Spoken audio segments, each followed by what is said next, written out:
Fondée en 1875, la confiserie provençale Maison Blanc Liger a sillonné pendant plus d'un siècle les routes du Languedoc et de Provence.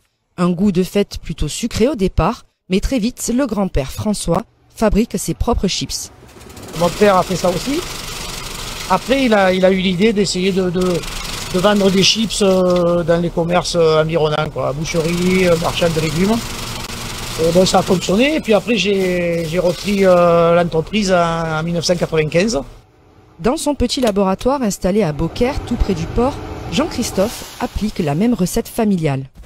Pommes de terre, de l'huile, du sel, et voilà. C'est aussi simple que ça, mais encore faut-il choisir la bonne pomme de terre, française bien sûr, mais pour les variétés, Jean-Christophe ne jure que par la Lady Amaria et la Agria pour leur couleur jaune et leur faible teneur en sucre. Quant à l'huile, il préfère celle d'arachide. En travaillant l'huile d'arachide, on obtient un petit goût de cacahuète ou voilà, qui est différent des autres chips à l'huile de tournesol ou à l'huile de palme. Voilà. Donc ça permet de faire la différence. Car le marché des chips est très concurrentiel. Dans les années 60, Vico et Flodor étaient les leaders en France, aujourd'hui détrônés par Alto avec sa marque Bretz et PepsiCo avec Lay's pour une production de plusieurs centaines de tonnes de chips par an. Jean-Christophe n'en est pas là et ne le souhaite pas, il produit 12 tonnes par an. La fabrication c'est hebdomadaire et la livraison également pour les plus gros clients réguliers. Donc ça fait que quand je distribue les chips, elles ont 2-3 jours de fabrication.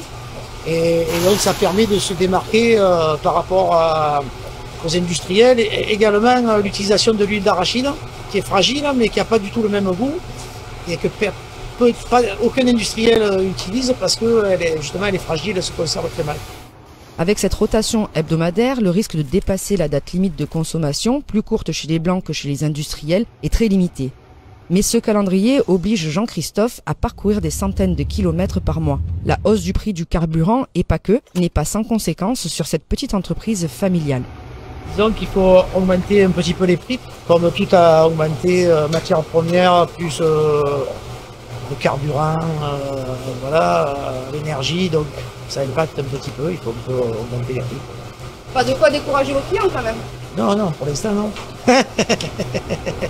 Les chips artisanales blancs sont distribués dans près de 80 commerces du Gard, des Bouches-du-Rhône et de l'Hérault. Nous avons demandé à Jean-Christophe la recette du succès. Je sais pas, il faut simplement travailler. Pas besoin d'être génial, hein.